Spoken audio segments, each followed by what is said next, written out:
Okay. Yes, we're on, right? You can hear me? Hello. Yes. Okay.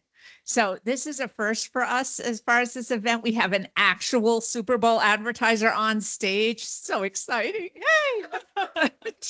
So anyway, I wanted to just, ask. I have so many questions to ask, but it's not advancing. Chime. It's a beautiful sound. So it's yeah, see, there we go. So the all and then it went back. Okay. There we go. Okay, I think we're good now. So there's three celebrities in this picture. One is Meg Ryan, one is Jessica, one is Billy Crystal. So I guess the first question I'd like to ask is you've been in the Super Bowl now for 5 years straight as Hellman's brand. So you've obviously done a lot of thinking about this. Why is this such an important moment for you? How do you kind of decide that, yeah, we are going to leverage this huge platform every year? So what has been your thought process through this whole thing to just keep doing it? Yeah. Well, hi, everyone. First, thanks for having me. Thrilled to be here to talk all things Super Bowl and Hellman's. So for us, really, Super Bowl is an extension of our game day strategy. So football is a huge cultural moment for us. Think about the game day dishes. What are you doing when you're watching football? Most of the time, you're with friends, you're enjoying amazing food, subs, sandwiches, dips. And guess what? All of those things have in common. Mayonnaise. Hellman's mayonnaise, by the way. There you go. So for us, this is like the culmination of the biggest moment. I just saw the numbers today: 127.7 million viewers at this year's Super Bowl, higher than last year, which set a record. So to be able to reach all of these people in one of the biggest cultural moments is really incredible. And I think what's important is we look at it much beyond. It's not just the 1 30-second ad. So it's all of the culture leading up to it. And then we really challenge ourselves and talk a lot about, what's the surround sound of this and how do you build this much bigger into a moment beyond just this one, very precious 30-second, but that's not all there is to it. And I think when we looked at the strategy this year, we did make a pivot and really wanted to focus a lot more on product superiority. And I think that is hopefully what you saw that came through in this ad in a much different way from maybe in past years. And so for us, we thought, if sandwiches is one of the top moments, how can we creatively show how Hellman's can transform a sandwich, make it from an ordinary sandwich to something truly extraordinary? And given that it's the big game, how do you do that in a super creative way? How do you break through? And for us, we've used humor for many years now, but the new addition of nostalgia and knowing that can really connect with people and evoke those memories and really do something different. So that led us to, the brilliant minds, creative minds at VML on, what if we brought together for the first time in 35 years, Meg Ryan and Billy Crystal to reprise their roles in the iconic movie When Harry Met Sally. First, hands up, who's seen it? Yes. Okay. You're proving my market research. In one of the most iconic scenes at Katz's Deli. And by the way, they're in a deli. Food is core to this moment. And so that really gave us an authentic way to bring our brand to life. Yeah, I mean, we were at an event a few weeks ago, Most Contagious, with our sister company, and it's just interesting how they talk so much about humor having to be focused on the brand, which was very true of this ad. So I hope this wasn't your only idea, because what if like Billy Crystal said yes and Meg Ryan said no? Where would you be? Crying in a corner somewhere. But to your point, you're so right. So we had a couple ideas in the works, ideas that we all love, but this was, by far that one that that got me at least in the gut a little bit more and could feel more of the emotion from it. But you're absolutely right. We knew this was not all ideas are talent dependent. Celebrity can help bring them to life, but it could be many different celebrities. In this one, we knew to do this well, it had to be 100% authentic, and we had to recreate this exact scene. And so that means Meg and Billy both needed to be on board. I think I remember when we started talking to them, but they both said, Billy's like, well, what does Meg think? And Meg's like, well, what does Billy think? I'm like, you guys just need to like go get a drink together. Yeah, at a deli with some mayonnaise. Yeah, like make this happen. But then the other star, other than Hellman's, of course, in this ad is Katz's Deli. And we wanted to also bring it back to life in Katz's Deli in that iconic moment. So that was the other piece too that we needed to get on board and make sure we could bring that to life authentically. Yeah, no, that's really, really interesting to kind of hear the backstory a bit. So I think Hellman's really has very much leveraged all of the pregame hype. Most advertisers do these days, but not everybody does. So before we talk about that, if you could play the next slide, and I think it's going to click and be a video, but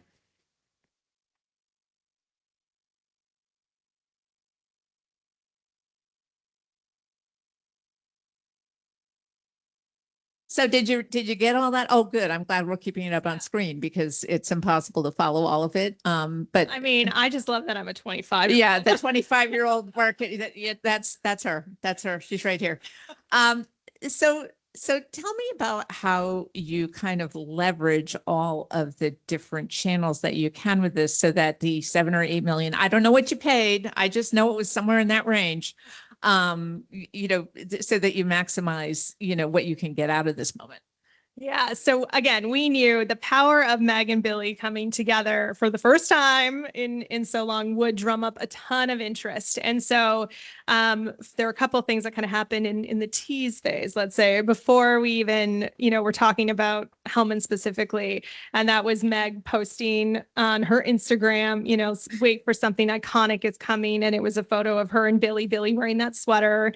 And, if you recognize the movie, and they're sitting in that couch, they're doing their little interview. And that drove so much speculation. And obviously we hoped that would happen and we thought it might, but it definitely did. And the other thing we wanted to lean into is in the fall, while we were building out the plan and the idea, there were all these articles about, when Harry Met Sally, fashion trending, and Billy Crystal Core and Meg Ryan, whatever, sweaters. And this iconic cable knit sweater that he wears in the movie was having a moment. And so again, we're like, what if we could put a spin on this? What if we create a Hellman's cream colored cable knit sweater? So not only can you have what she's having, but you can wear what he's wearing. And we partnered with some creators to wear that sweater at the same moment. We had it again. No one knew that this was Hellman's, but what was happening. And these are big name creators like Alex Earl, big fashion, not just the foodie influencers that you might think of when you think Hellman's. And so that drummed up so much intrigue, hence this TikTok that came out. And that was all before we even released the ad. Yeah, no, it's great when you can leverage moments like that, but hard to do it authentically. So the next slide, we'll just look at some of the accolades for this commercial. We will see a lot of data about successful Super Bowl spots this evening, but it's so interesting because there's so many different ways that Super Bowl spots are measured. It's kind of crazy. So just quickly, how do you how do you really crunch the numbers when it comes to that moment as opposed to buzz? Yes. Yeah, exactly. And there's so many different measures. So the first one, if we look at is, did we break through in culture? Are people talking about us? And different ways you can look at that, of course, our impressions. So that's 34.7 billion, and it's growing by the day, which is, sorry, 37.5. Yes. Oops, if you include, yeah. They keep growing. And the other thing, it went global. So we obviously have global teams based in London, and they're like, it was on BBC News this morning. It was, Pete. We'll talk about Pete, our amazing global CMO. And he's like, my friends in France told me it was on the top show this morning. So it truly took over everything. And that's never happened before for Hellman. So the social chatter, and then obviously sentiment. So 94% positive, which is also incredible. We're thrilled with. We look at social conversations, so you can see the increase versus year ago. So all of that is really culture. And I think, we were really proud too. We broke the top 10 on USA Today's ad meter. So we were thrilled with that, tied for number 8. So really thrilled about that. And, but then there's so many other ways. So we do obviously lots of different methodologies. We pre-test all of our ads as well. And we're looking for things like, enjoyment, noticeability, brand distinctiveness. Is it going to break through all of these things? And when we pre-tested this spot, we broke all of our norms and benchmarks and truly was best in class. So we had a lot of confidence going in that this ad would resonate. And then we're looking at both, it's long-term impact and short-term impact. I think with something like this, you're trying to build your equities and long-term associations with the brand. And those are things that we're all measuring and tracking. Great. Thanks for that. So this kind of leads into the last question. I'm going to say, if you had 2 pieces of advice for brands that are thinking about maybe 2026 is our year on the Super Bowl, what would those 2 pieces of advice be? Yeah, I would say first, really identify what's the role that your brand can play and what is that story you're trying to tell. And I think for us, because the clarity of the role that Hellmann's can play in this and in truly transforming this sandwich and then being able to dramatically showcase that via creative, made the brand have a strong role in tying in with the humor and celebrity and a reason for being there. So I think being really clear on what it is that your brand can do and what that authentic connection is. And then second would be to be bold and take some risks. I think this is a creative idea that, could be a bit risky, that we hadn't done something like this before. And I think as we were going forward, and again, risk on many levels, but like, what if Meg and Billy didn't say yes, right?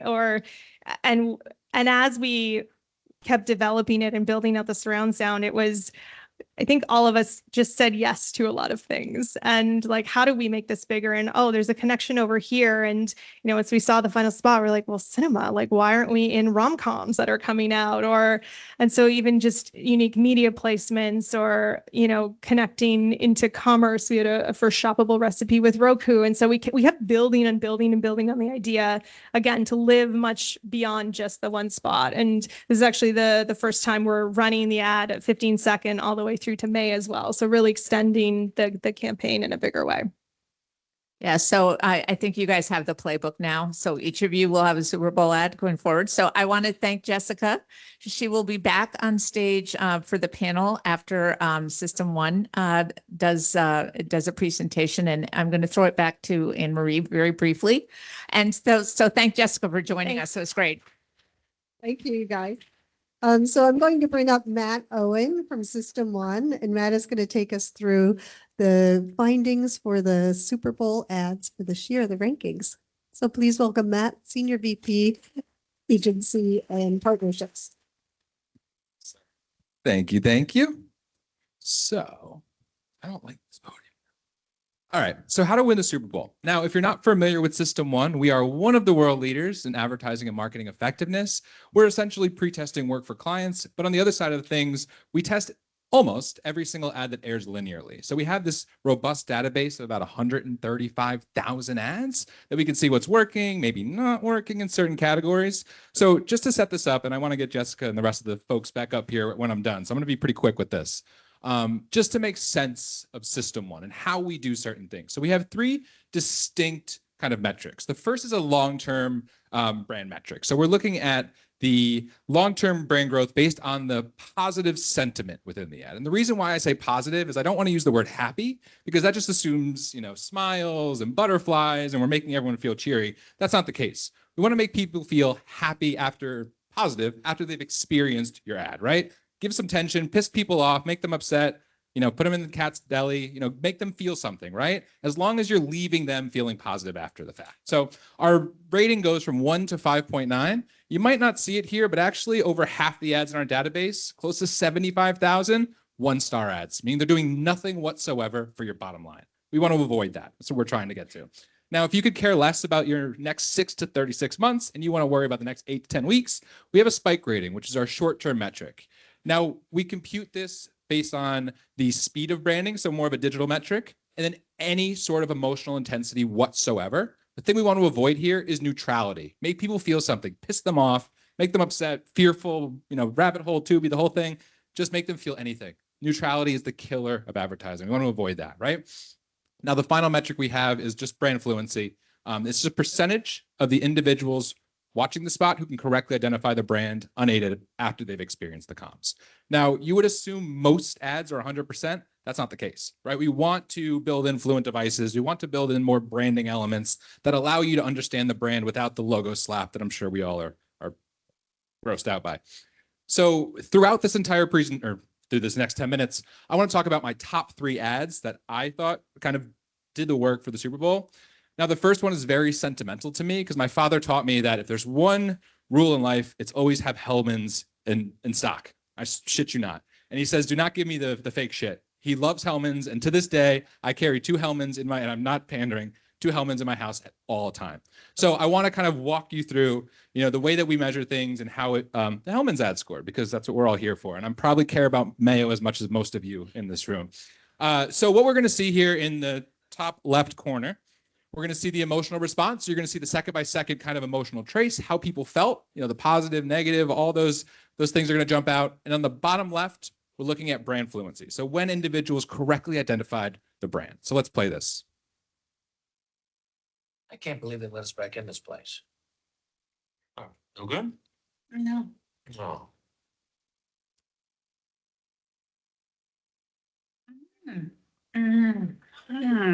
There we go. Oh my gosh. Oh, So good. Oh, it is so. this one's real. Oh. Woo. And that is a sandwich. I'll have what she's having. So you see the 4.1 down there? That is in the top 5% of our database. So don't get thrown off by the light and the darker greens. That's incredible. And to look at the spike rating, 1.46 means hopefully there's some sales of Hellmann's coming around. So that's that short-term metric that we're looking at. Again, fantastic across the board.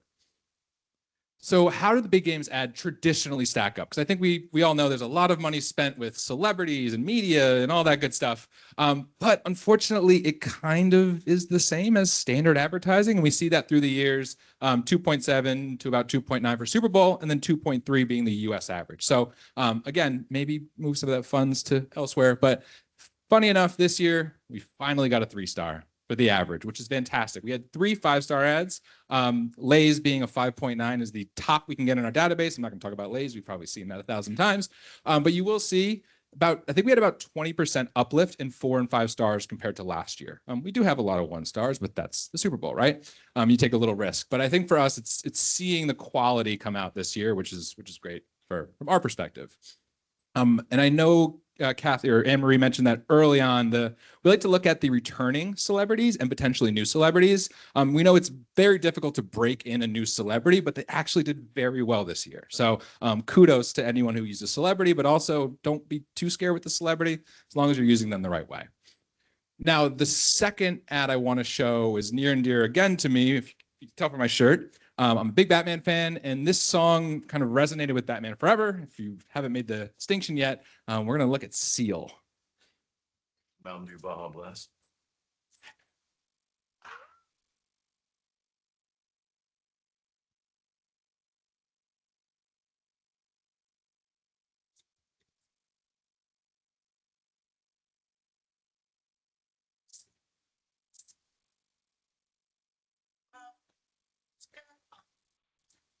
Oh, shit. Blast of tropical lime. Good looking seal. Okay, so I found out Taika did that commercial and I love it even more, but that actually didn't score too well on the emotional scale, so we left that out a little bit. But you'll see from a spike rating and even a fluency side of things, it did the job for what I'm sure they were trying to achieve. Now, in terms of our top 10, now we break these down into 2 kind of buckets, right? Our star rating being, again, that long-term metric that we want to focus on. So I'm not going to go through the top 10, but you can see them here. And I think it does kind of correlate a little bit to USA's ad meter. So we're okay there. And then when we look at the spike, so this is that short term. So you will see that there are definitely some ads in here that didn't make the cut in terms of the long term, but really eliciting that emotion and eliciting that kind of that short term, hopefully quick sale that we're looking for. Take your pictures. And I will say that all of this is available online. So don't need to take notes or any of those copious things. But we will have this available for anybody who can download the full report. Now, the final ad I was thinking about, I thought of two of these. I think the RAM ad did a great job of talking about the automotive industry in a different way. But this particular ad was actually 3.4 stars better than the average in the category, because the category isn't that great. But let me show you the ad that I like for number 3.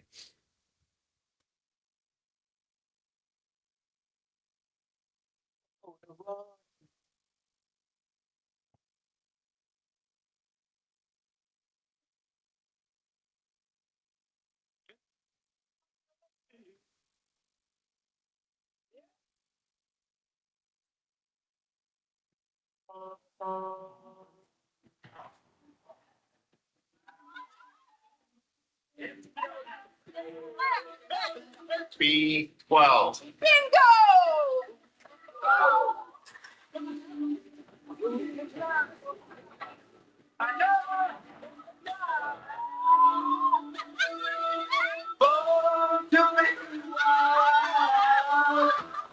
Don't worry, girls. I've got weather tech.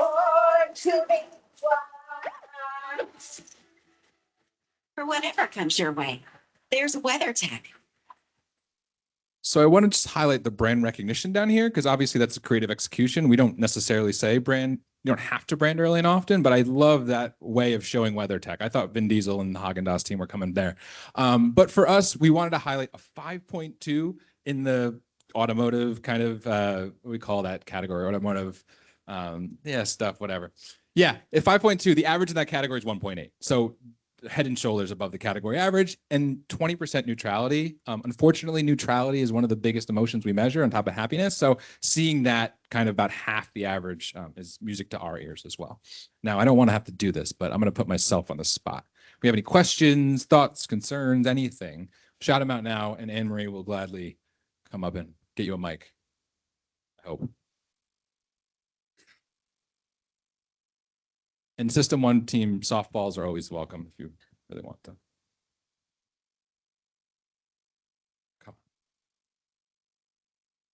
So, and I'm hoping you didn't cover this, but what was the overlap in terms of commercials for the star rating and the spike rating, or were there any overlaps? There's definitely a few overlaps. Typically, we see the overlap when we do regular work, right? Regular TV work. If it does well in star, it typically does well in spike. But for the Super Bowl, we see a lot more of the spike. And that, again, could be positive or negative, since the star rating is focused on positivity. Just usually with the food, gives a lot of emotion. So either you're grossed out or you're kind of feeling good about that. That's where we see a lot of the spike, probably in the F&B category.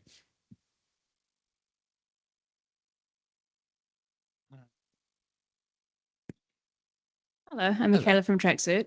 I have a quick question regarding the top 10, the spike rating. Go back.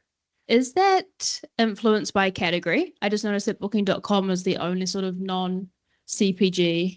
This is not influenced by category. Everything here is measured the same way. When we do bucket our ads by benchmark within categories, but this is all based on every single test, same test for every single person. Okay, cool. Thank you. And again, I think the food and beverage elicits a little more of that something. But yeah, good shout with the booking.com, because that's interesting. Cool. Thank you. Hi, Matt. I was not impressed by the overall quality of the ads. That was just my personal opinion, but I did notice that the average star rating was higher this year than last year, but you had like, I don't know how many 5 stars that you didn't have last year. So we didn't have a single 5-star last year. Yeah, so if you factored out those sort of really high performing ads like the NFL and Pfizer, you know, the rest, did they score?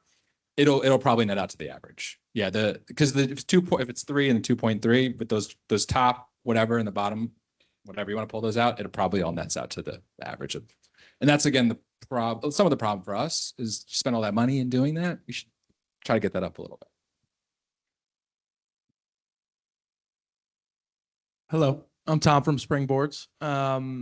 Maybe you don't have the answer to this question, but my favorite ad was the AngelSoft commercial. I think that's because I am partial because I'm in advertising. There you go. But like, how did that rank up? How did it stack up?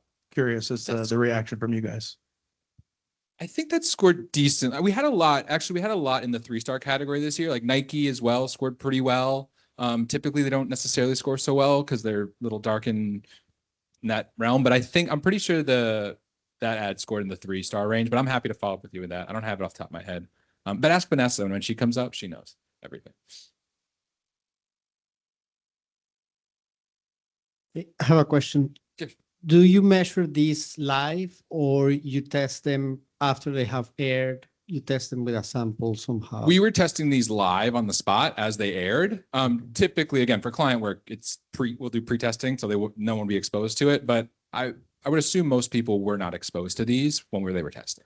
Have you ever measured the impact of the context where these ads are showing? The Super Bowl is a super high attention Of course. grabbing moment.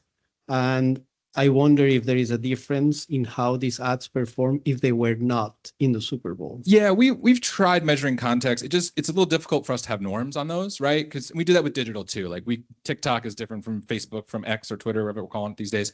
I think for us, we want to measure just the creative as a standalone by itself and take the context out of that. But to your point, I wouldn't say that the scores are impacted as much being the Super Bowl, but I mean, it does kind of play a little bit of a role. But typically we try to take the context out of it and just do creative only. Hi, I'm Sasha from Collider Lab. So anecdotally, a lot of people in media outlets have been talking about the outrage that the Hims and Hers commercial has caused. Is there a way to measure the impact of that, whether positively or negatively? Because it's obviously creating a lot of conversation and, no such thing as bad PR, et cetera. But is there a way to see like the intense negative or maybe just average, I don't know, but how that impacts any of scores or how people think about it? Yeah, since we're measuring the quant plus the qual, we can get to the why people are feeling the way they're feeling because we're asking them why they feel that emotion. I think for the Hims, that was one of the lower performing ones we had because it had, from the star rating perspective, because it had a lot of negative sentiment. I think there were definitely comments on like, I think this is illegal what you're doing because you're not supposed to do that. So I think there might be a little more bad PR, might be some legal nightmares also. But we do measure the intensity of those negative emotions. And that actually goes into the spike rating because we want intense emotions. We don't want people to feel nothing. So I can look at the Hims app to what that spike did, but yeah, negative is still good, but. Yeah, it definitely got people talking about them. Yeah, it did. I think.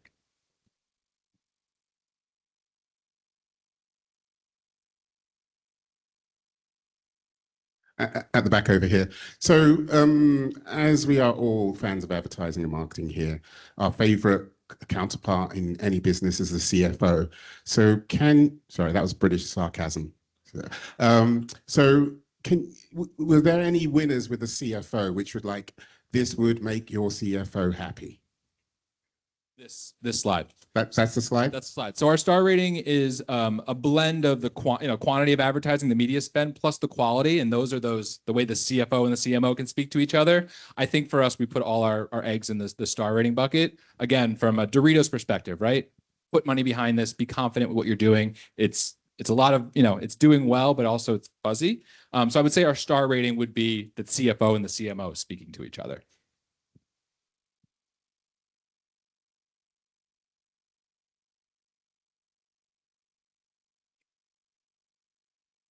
Just a question on the exceptional. Sure. Is there a correlation between conversion and incrementality between ratings? So if you get that rating consistently, are you driving more incrementality? I'm just trying to understand if you're building momentum, if there's diminishing returns at all. Yeah, no, that's a great question. And so our star rating is the one that we call it our baby. That's the big validated one.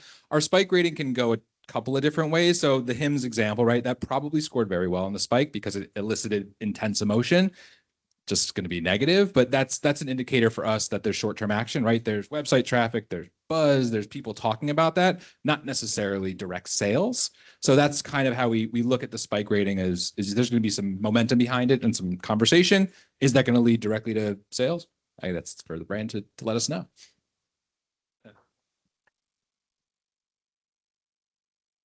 After the game, how do you take away influence and other people and what's been read and what's been seen? Because obviously, like we do all our own research prior to deciding which one to go, and it's a little bit opposite some of what we're seeing here. Exactly. How do you know, how is this one right? And then how do you take out chatter after the game and what people have been saying in the press and what everybody is saying in a room to? That's a great question. So we tested about 30 of these pre-Super Bowl because they were released, which is great for our marketing team. Didn't have to stay up till 3 a.m. this time. It was 1 a.m.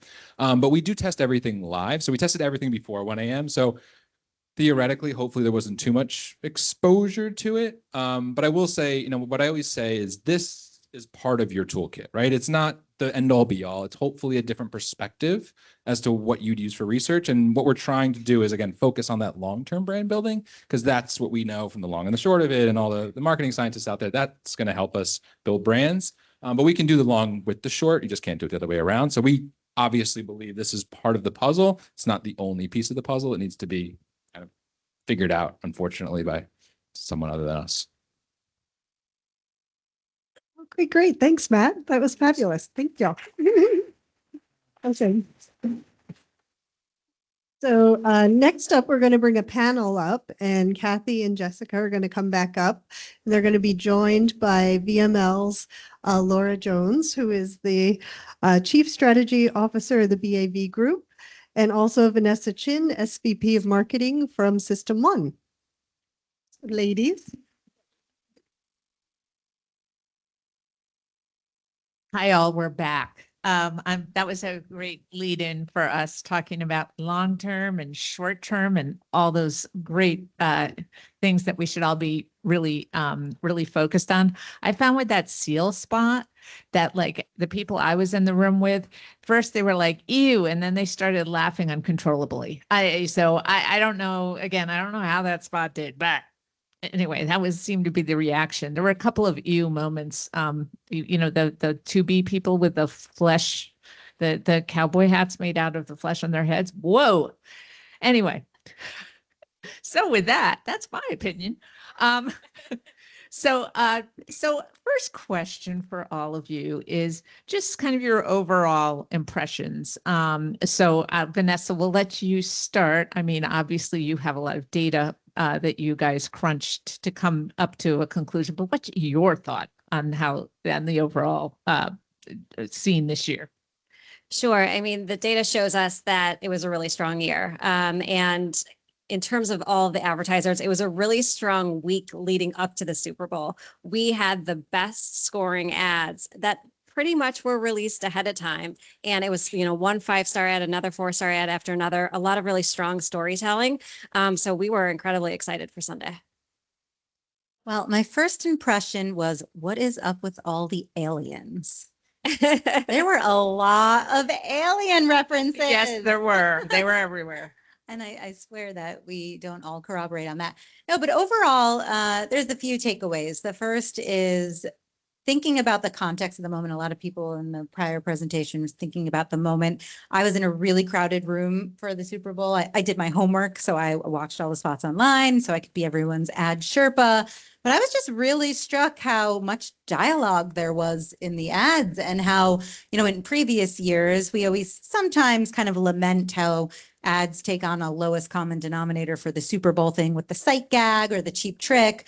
But in contrast, the ads I was watching in the morning and listening to the dialogue and laughing and actually crying, because one of them made me cry, just kind of somewhat got lost a little bit in translation. And that's why I think the Hellman's ad really connected, is because it was fresh and new, but just had that nostalgia moment. So you knew what was happening, even if you couldn't hear it or see it. So that was great. And then just the other takeaway was the impact of the long term and the short term. And we've seen a real correction towards performance marketing And Is that a everyone- correction though?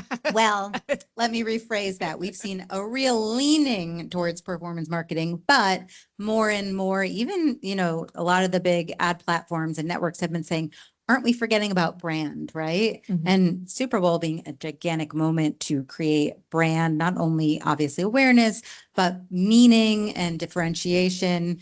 I saw maybe a missed opportunity to go back to what do you stand for? Telling people what you stand for on the big level. Yeah.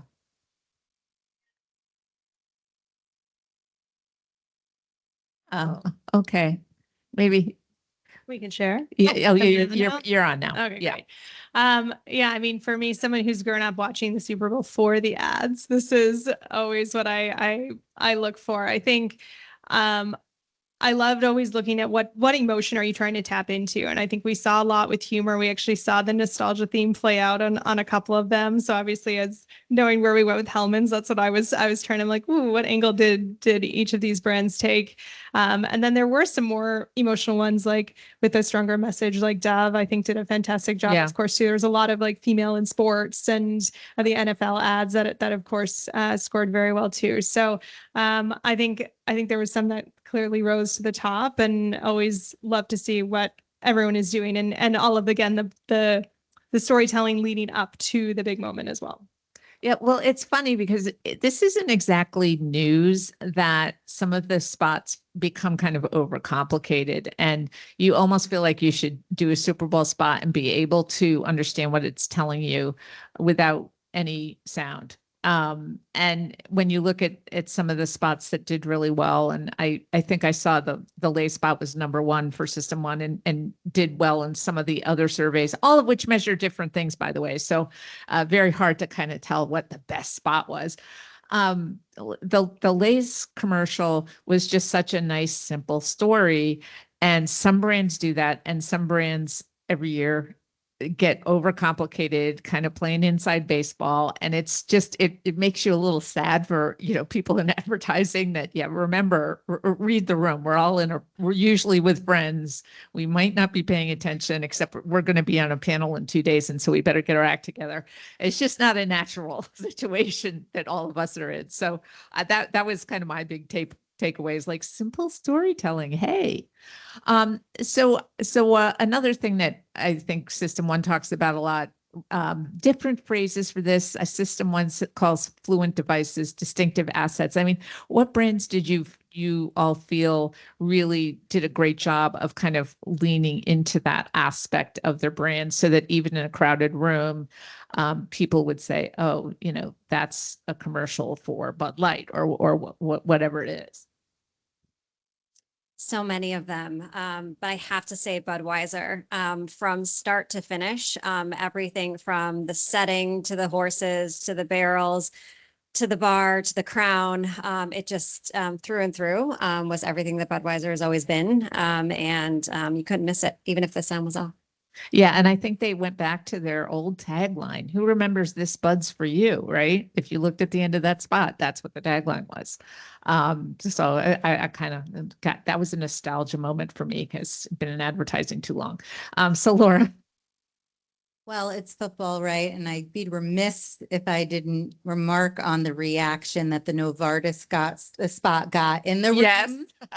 I mean, boobs. Is there much more to say, right? But at the end of the ad, when we kind of were figuring out what was happening and it got serious with Wanda Sykes at the end, everyone actually said, breast cancer. And then we said, oh my goodness, when else are you going to be in a room and everyone's like cheering for breast cancer? It was just this odd unifying moment where everyone was transfixed on the screen and knowing that, Novartis does so much for women's health and just some of the breakthroughs that they have had. It was just very iconic, and it'll be interesting to see what they do with that as a platform going forward, because it seemed very clear that they were at the beginning of a journey with that. Yeah, agree. Definitely. Yeah. So, so Jessica, you don't have to answer on that. No, I thought, well, never mind. But yeah. Yeah, no, I mean, I can talk obviously from our perspective. So of course we wanted to put Hellman's at the heart of the story and really show that transformation moment. So Yeah. this is something that is different from what we've done before, but I think we integrated really well into the story to do that. Yeah, because well, it's again looking at seeing it with the sound off, you wouldn't say, "Oh, look, it's a clip from the movie. Why are they showing that?" Well, everybody looks older too, but that's another story. So do I. So yeah, I mean, I feel like Laura, you're right about that Novartis ad. Really interesting. Just to go on a brief sort of tangent. Last year, Pfizer, and I think we have people from Pfizer here potentially. They did a Super Bowl ad, and they were virtually the only healthcare advertiser in the Super Bowl. And this year, and I had somebody write something for WARC and analysis of Super Bowl and pharma, and they tended not to be there despite those massive budgets. But really interesting to see Pfizer was back, Novartis, him and hers, for better or for worse, and then I think Bayer. So it's kind of interesting. I don't know if anybody of you guys has an insight on like, what categories are doing when now they're like, oh, we're going to be here too, and we as pharma, we're not part of this. Yeah, from that perspective, we see a lot with our pharma clients making a shift. Obviously, there's a lot of regulations, which is what got Hims and Hers a little bit of trouble. But talking very specifically on the drug level, but more and more now these companies, they're looking at their stock price. They're looking at what a post-COVID world looks like. They're trying to kind of recapture that high of when they were in the position of being so critical and central to culture. And they really want to look beyond just the drug level into the corporate level and say, what do we stand for? There's a lot of negativity around drug companies. I mean, Yeah, we don't sure. have to go into that No. whole thing, right? But something like the Super Bowl is a really great platform, again, to focus on brand, corporate reputation at the highest level for a Pfizer, for a Novartis, for some, up and comer like a Hims and Hers, which arguably is more a little bit about wellness and healthcare than drugs specifically. So I think the pharmaceutical advertisers recognize this as a moment to capture that conversation and to say, hey, we need to shift the narrative a little bit because the narrative has really gotten away from us as companies. Yeah, and I think in some of the data, the Pfizer spot really resonated with people because it told a really inspiring story. If you remember it, of a little boy fantasizing about beating cancer, and that's and that you don't have to list all the side effects in an ad like that either. So we've already talked about celebrities. I think they've been a part of this evening already. And I think this crowd is not the best crowd to like, to not get those questions right, Anne-Marie. I was a little disappointed, I must say. I really wanted you guys to get some of those more wrong. But what is your overall view of how celebrities were used? Because we all know it's been a problem where there's certain celebrities that show up in every damn Super Bowl. The Mannings, Marthas, and McConaughey's.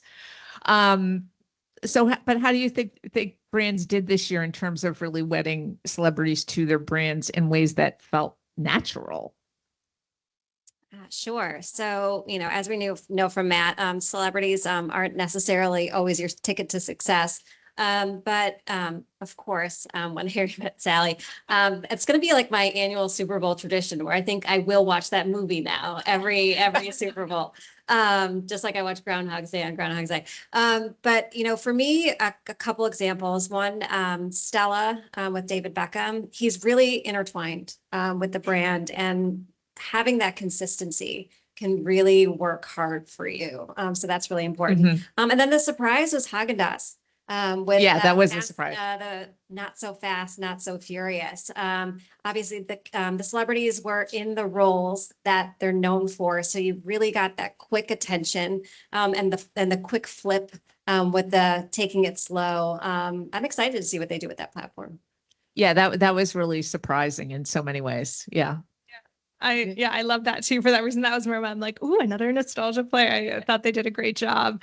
And then I can also comment just because the other celebrity in our spot was Sydney Sweeney, of course. And I've got that question a lot on why Sydney? Why would you go with her? What was the thinking behind that? And I think that was a very intentional and deliberate choice as well, and something we talked a lot about, because if you remember in the original film, it was the director Rob Reiner's mother who played that role and delivered that iconic "I'll have what she's having" line. And so there was something that we loved about kind of flipping the script and casting this year or this generation's kind of rom-com star to deliver that and having someone a bit younger. So we felt that her role was very intentional and specific within that. Of course, Meg and Billy is obvious the roles they play, but it was really nice to see the three of them banter on set together as well too. Yeah. Yeah. That must have been fun. Did you get their autographs? Oh, I won't ask that. I'm sorry. That was just that was a fangirl question. No, I mean, I have a selfie with Cindy for bestie. Yeah. And that's better than an autograph, honestly. So, yeah. So, Laura, what were your thoughts on use of celebrity? Did you find there were some really good, some real winners that were kind of unexpected? Again, I think that there was an opportunity, and when it really worked well, like in the Hellman's commercial, and I mean, I hate to say it, but the seal thing, you got it without having to hear it. It was just, how could you do this commercial and not have this celebrity in it? I think is what you're going for when you spend all that money on a Super Bowl commercial, right? Because it's so much money, the talent alone. And you know, when you see kind of, I don't know, like the Post Malone shooting cans out of the lawnmower, and it could have been any, and then the Mannings are like, oh, here we go again, you know? I think those dollars could be thought about, especially when you think about it through the lens of brand objectives, right? So when we look at the data, the System1 data or the BAV data, and we're looking at overall objectives and goals and knowledge being something, when you see a brand that is really just kind of trying to get their name out there when it's already 90 percentile plus in knowledge, and then they're using celebrity for that kind of trick of it, you're like, you don't need to focus there, you know, focus on connecting that salience with meaning and memorability. So, and I mean, I still got to say the Michael Cera CeraVe gag last year, that was just like, who else could kind of connect those two dots? That was just like, perfect. Yeah, that was just a moment that, yeah, it just worked. It just worked. So humor. Super Bowl advertisers use it well and they use it badly, or in ways that aren't really focused on the brand. So what are some of your favorite uses of humor this year? I'm going to have to go with Reese's. Don't eat the lava. I mean, I want to scream it right now, but I won't. I'll do it for you. No. You know, Reese's year after year with their slapstick humor, it was also expertly branded. You knew it was Reese's immediately, and just the exaggeration with the food, similar to Hellman's, having food really at the center of it. You couldn't do it without thinking about lava, the new ingredient, the new flavor. But that was just wild, absolutely wild and really fun. Yeah, good pick. I kind of like the smart humor of the Stella commercial with the David Beckham and Matt Damon and the Affleck joke at the end, because what's a Super Bowl without a joke about, you know, Ben Affleck. But again, I think in a big crowd in the room, like the humor there was probably a little misplaced, but you know, that's one where I was just like, I like that one. That just like really got me. That was smart. I'm more of a thinker kind of humor. The cerebral Super Bowl critic. Exactly. Yeah, she's right here. That's I was going to bring it back to my ad, because obviously that's the one I can talk about the most. Not that there weren't brilliant other ads there too, but I think for us, the one thing we wanted to do with humor was kind of let Meg and Billy loose. And so while we scripted a lot of key points, when we got to set, we really wanted to see, okay, where would this go? What would they say? So we have a 60-second edit, and there's a line, he says, "Lunch and a show, everyone." And that was Billy ad-libbing on set. And there was just so many great moments that you can't always plan for. So I almost think that's one thing. I know this isn't an advice question, but like when you're planning for something like this, obviously you have an intention of what it is, but if you have the right cast there, and if it is celebrity base, like let them play into it as well. And you might have some magic moments that weren't even planned. I loved There She Goes Again. Like that was just like such a funny moment. Yeah, that was good.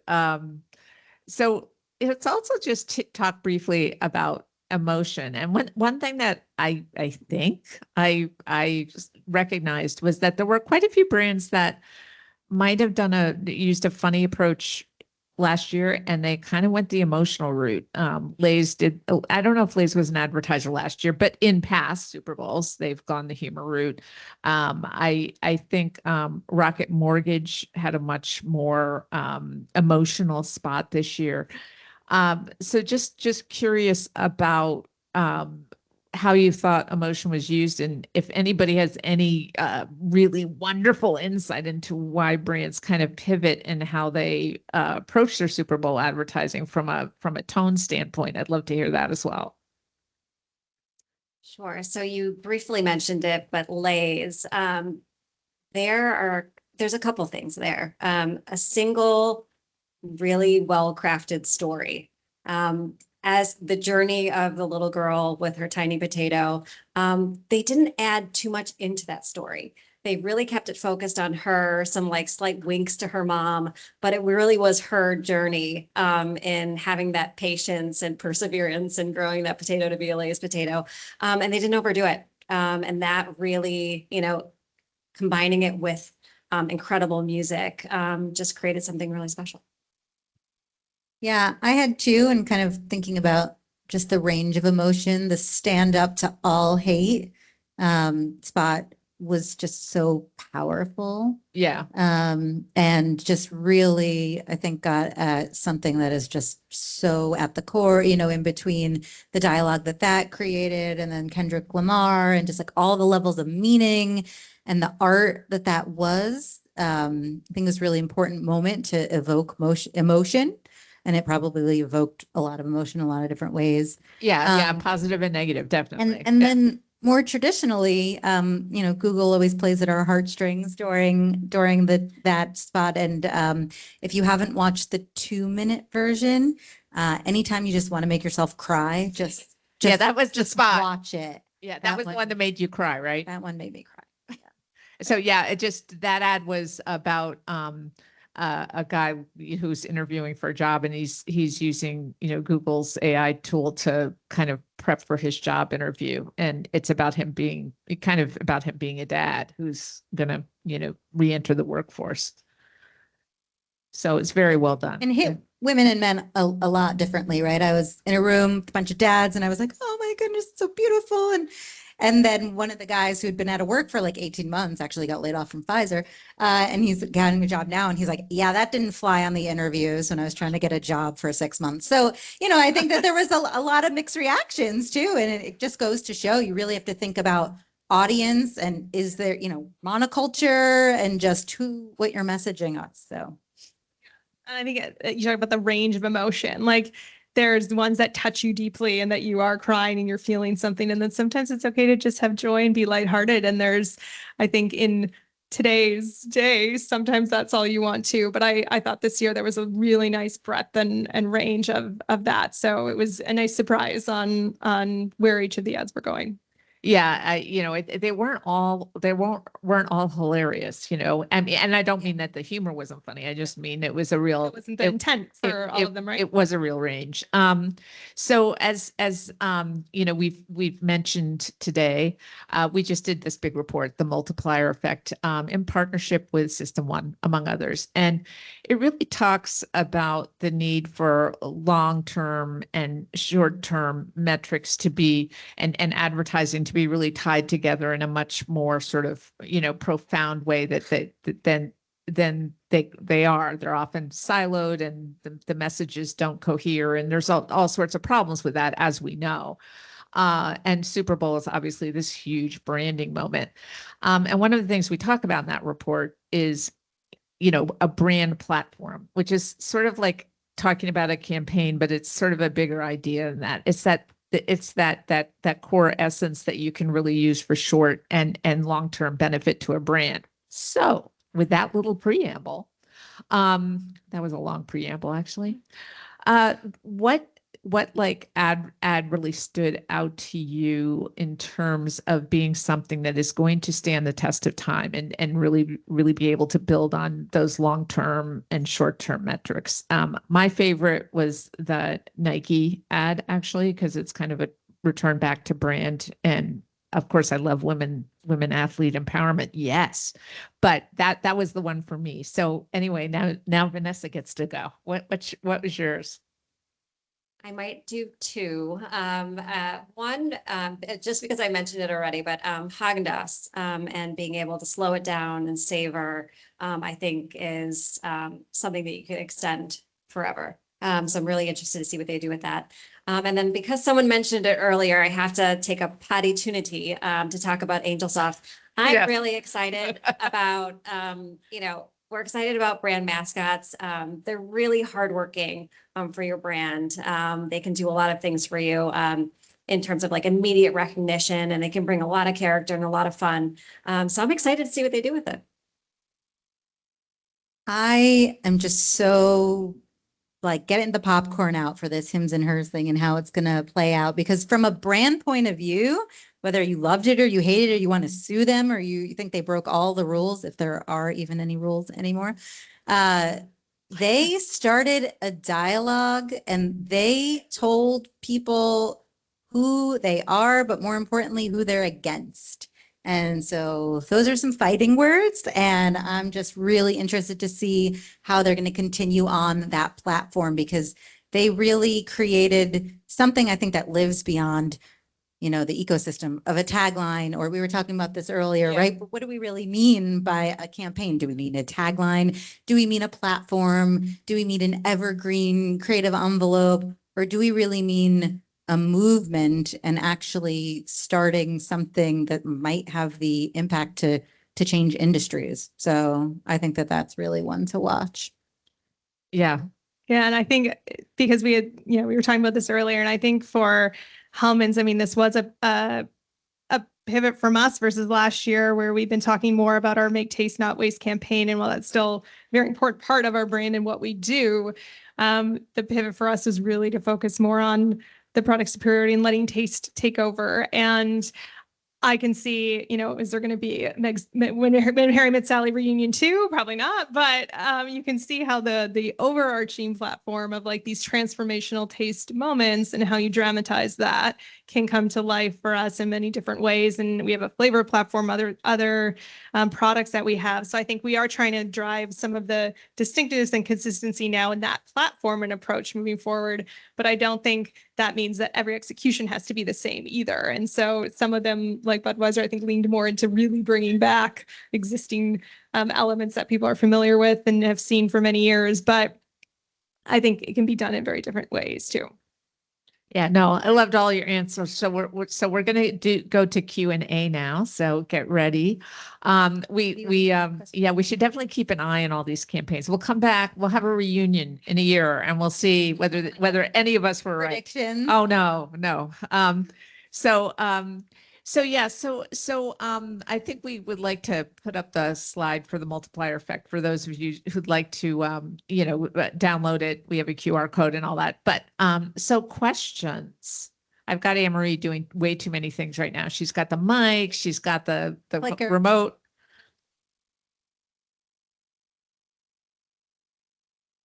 A question for Jess, Bart at Snap. This is an amazing idea that works at the Super Bowl. How do you think about replicating this? You said it's going to run till May or June. How do you think about that up front, or is that something that comes secondhand? Yeah, we definitely did think about it on building like the campaign and how it lives beyond. So very practically, we have a 15 seconds. So it's a cut down, and we had to do many different edits of that to understand how we can land that same message, of course, in a shorter window. And what elements do you leave in? Like, do you leave in the cameo of I'll have what she's having, or do you not? And how do you cut different things? So practically from an ad standpoint, we have that. But there's also so many other amazing extensions. Even just this week, we have a partnership around, it's Valentine's Day. We're going to do a screening of When Harry Met Sally and take advantage of this moment. And so we often on Hellmann's think of what are all the tentpole moments, and when people are eating mayonnaise, Easter, there's summer grilling, there's all of these elements. And so how can certain things live amongst that? But really starting with almost like the consumer and the behavior. But it was definitely intentional to build a larger campaign around it. Hi, it's me again. It's Samuel from Purpose Hive, and it's a question for Jessica. As we're looking at the Hellmann's campaign and the great impact it's had, I'm also taken to some of the previous work, which has been more on the sort of food waste and the purposeful side, and curious to know where that is in the mix, you know, now and going forward, because the fans of that work and that the issues that it was addressing are still there. So I'm curious to know if there's a way to weave that in, or if it's coming back, or where that might be. Yeah, absolutely. No, it's a great question. We haven't walked away from that. So even when we were on the ground this past weekend, we partnered with the Food Recovery Network, and we're recovering. I think we had 12,000 pounds of food that we recovered from the different tailgates in New Orleans, and redirecting those to local shelters and people in need. So it's absolutely still a part of what we do. It's core to the brand. It's been there a long time. For this, so it wasn't the lead message. And so to me, it's the role that it can play in our total brand ethos and universe versus the key message of our ads. But it's still there and still important to the brand. Hi, Alison O'Toole from System1. Vanessa, this is a question that we agreed to beforehand. No, one of the things that we've seen across the years of looking at Super Bowl analysis is that there's this continual decline in brand fluency and recognition, and the best creative idea in the world loses a lot of vigor if the people watching the ad don't know who it's for.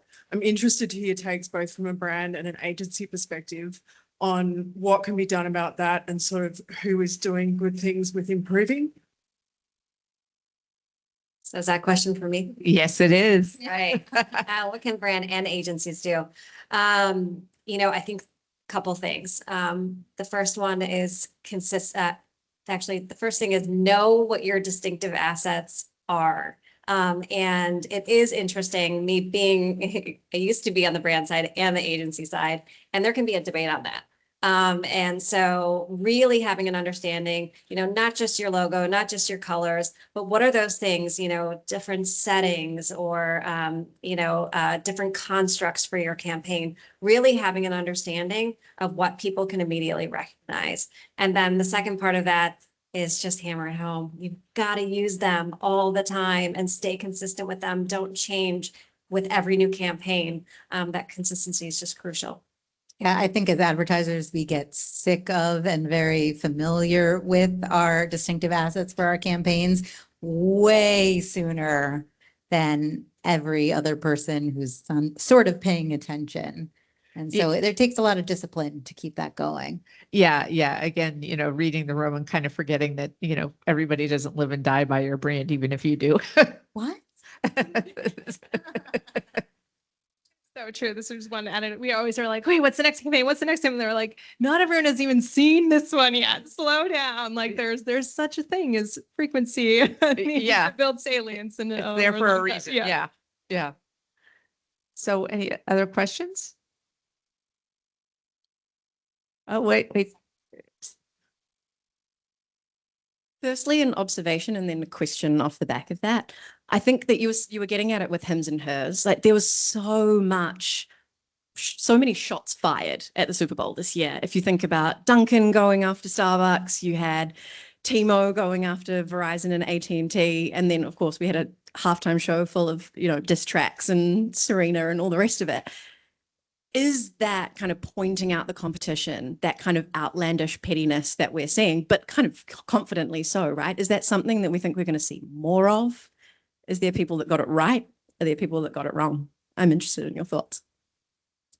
Well, if Ryan Serhant were up here, he would say, don't ever give I think he would say, don't ever give the competition the light of day. Right? It's like naming them, especially, I mean, think about per second, it took what, 4 seconds to say both of their brand names. It's like, why even put it out there? You know, again, when you think about challenge you have to think about the ecosystem, the power dynamics. Are you a challenger brand? T-Mobile, very much a challenger brand, right? So like they have to go head to head.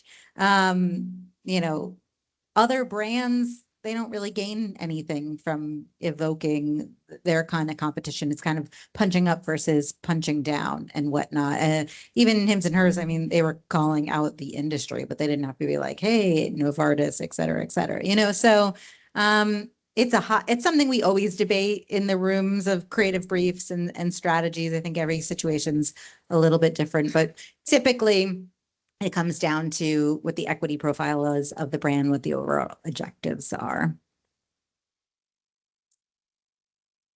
For me, it's do you have enough time to recover from that?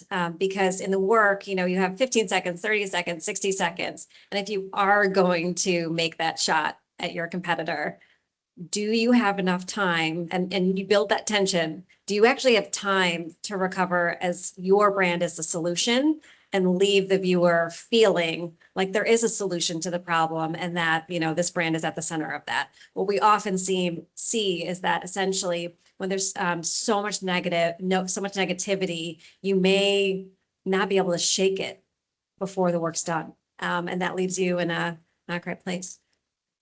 Great point. So we have any other questions? Okay, well, I think the bar is open for a bit. I don't want to start rumors, you guys.